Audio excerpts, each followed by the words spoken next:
Hello hi good morning. ಎಲ್ಲರೂ ಹೇಗಿದ್ದೀರಾ? Happy Sunday. I hope ಎಲ್ಲರೂ ಚೆನ್ನಾಗಿದ್ದೀರಾ ಅಂತ ಬಸ್ತೀನಿ. Welcome back to Aditya Abhi blogs YouTube channel. Friends, ಇದು ನಿನ್ನೆ ನಾವು ಮಂತ್ರಾಲಯಕ್ಕೆ ಹೋಗಿದ್ದಂಥದ್ದು. ಮಂತ್ರಾಲಯಕ್ಕೆ ಹೋಗಿದ್ದಾಗಂತೂ ಎಷ್ಟು ಜನ ಇದ್ರು ಅಂತಂದರೆ ಜಾತ್ರೆ ಅಂತಲೇ ಹೇಳ್ಬೋದು. ಅಷ್ಟು ಜನ ಇದ್ದರು. ಹಬ್ಬ ನಾವು 2 ವರ್ಷದಿಂದ ಬಂದಿದ್ದಂಥದ್ದು. ಇದು 3ನೇ ವರ್ಷ. 2 ವರ್ಷದಲ್ಲೂ ಇಷ್ಟೊಂದು ಜನ ಇರಲಿಲ್ಲ. ನಾವು ಹೋಗಿದ್ದು 7 ಗಂಟೆಗೆ, 6:30 7 ಗಂಟೆಗೆ ಹೋಗಿದ್ವಿ. ಅಷ್ಟಲ್ಲ ಆಲೇ ಇಷ್ಟೊಂದು ಜನ ಇದ್ದರು. ನಾನು ಪ್ರತಿ ವರ್ಷ ನಾನು ಬಂದಾಗ ಈ ಒಂದು ಸೇವೆನ ಮಾಡ್ತೀನಿ. ವರ್ಷದಲ್ಲಿ ಒಂದೊಂದು ರೌಂಡ ಪ್ರದಕ್ಷಿಣೆನ ಹೆಚ್ಚಿಸ್ಕೊತೀನಿ. ಸರಿ, ಈ ವರ್ಷ ಬಂದು ನಾವು 3ನೇ ವರ್ಷ ಆಗಿರೋದ್ರಿಂದ 3 ರೌಂಡ ಹಾಕಿದಂಥದ್ದು.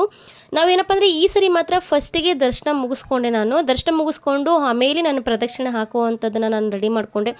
ಇಷ್ಟು ಜನ ಪ್ರದಕ್ಷಿಣೆ ಹಾಕ್ತಿದ್ರು ಅಂತಂದರೆ ಈ ಒಂದು ಸೇವೆ ಇರ್ಬೋದು, ಆಮೇಲೆ ಉರುಳು ಸೇವೆ ಇರ್ಬೋದು, ತುಂಬ ಜನ ಮಾಡ್ತಾಯಿದ್ರು ಇದನ್ನು. ಒಬ್ಬೊಬ್ಬರು ಒಂದೊಂದು ರೀತಿ ಮಾಡ್ತಾಯಿದ್ರು. ಆ ಭಗವಂತ ಏನು ಆಶೀರ್ವಾದ ಮಾಡಿದರೋ ಅದು ನನಗೆ ಗೊತ್ತಿಲ್ಲ. ನನಗಂತೂ ಆಶೀರ್ವಾದ ಮಾಡಿದ್ದಾರೆ. ಇದೇ ರೀತಿ ಸರ್ವರಿಗೂ ಒಳ್ಳೆಯದನ್ನು ಮಾಡಲಿ, ಎಲ್ಲರಿಗೂ ಆಯಸ್ಸು ಆರೋಗ್ಯ ಸಕಲವನ್ನು ಕೊಟ್ಟು ಕಾಪಾಡಲಿ ಅಂತ ನಾನು ಕೇಳ್ಕೊತೀನಿ. ನನ್ನಲ್ಲಿ ಇದ್ದಂಥ ಅಷ್ಟೋ ಕಷ್ಟಗಳನ್ನ ಒಂದೊಂದೇ ಪರಿಹಾರ ಮಾಡಿದ್ದಾರೆ. ಅವರು ಬಂದಿಲ್ಲ ಅಂದರೂ ಯಾರ್ದಾರ ರೂಪದಲ್ಲಾದರೂ ಪರಿಹಾರ ಮಾಡಿಸಿದಾರೇನೂ ಕೂಡ. ಅದು ನನಗೆ ಅನುಭವ ಆಗಿದೆ. ನಾನು ಮನುಷ್ಯರಿಗಿಂತ ಜಾಸ್ತಿ ನಂಬೋದು ಭಗವಂತನೇ ಹೊರತು ದೇವ್ರುಗಳ್ನ ನಾನು ಜಾಸ್ತಿ ನಂಬ್ತೀನಿ. ಅದು ಒಬ್ಬೊಬ್ಬರಿಗೆ ಏನನ್ಸುತ್ತೆ, ಇವಳಿಗೆ ಹುಚ್ಚು, ದೇವ್ರು ಮಾಡೋ ಹುಚ್ಚು, ಹಾಗೆ ಹೀಗೆ ಅಂತ ಒಬ್ಬೊಬ್ಬರು ಒಂದೊಂದು ರೀತಿ ಹೇಳ್ತಾರೆ. ನಾನು ಅದಕ್ಕೆ ತಲೆನೇ ಕೆಡ್ಸ್ಕೊಳಕ್ಕೆ ಹೋಗಲ್ಲ. ಇನ್ನು ನನ್ನ ಪ್ರದಕ್ಷಿಣೆ ಎಲ್ಲ ಏನಿದೆ ಅದನ್ನೆಲ್ಲ ಮುಗಿಸ್ಕೊಂಡು ಬಂದು ನಾನು ಕುತ್ಕೊಂಡಾಗ ನೋಡ್ತೀನಿ. ಪ್ರದಕ್ಷಿಣೆ ಆಗುವಾಗ ಇಷ್ಟು ಜನ ಇದ್ದಾರೆ ಅಂತ ಅನಿಸಿರಲಿಲ್ಲ.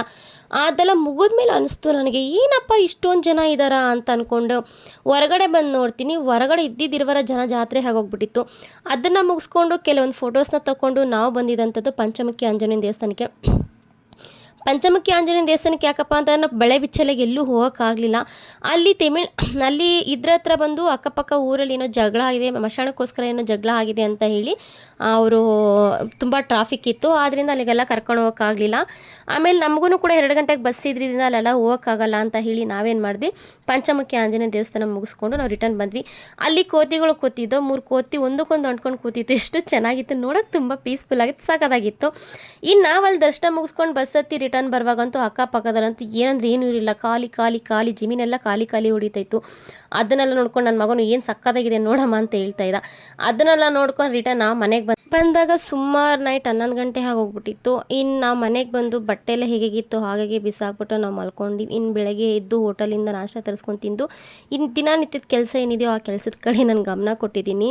ನಿನ್ನೆ ಬ್ಲಾಗ್ ಇದಾಗಿತ್ತು. ಈ ಬ್ಲಾಗ್ ನಿಮ್ಗೆ ಏನಾದ್ರು ಚೂರಾದರೂ ಇಷ್ಟ ಆಯಿತು ಅಂದರೆ ಲೈಕ್ ಮಾಡಿ, ಶೇರ್ ಮಾಡಿ, ಕಮೆಂಟ್ ಮಾಡಿ, ಸಪೋರ್ಟ್ ಮಾಡಿ. Thank you all.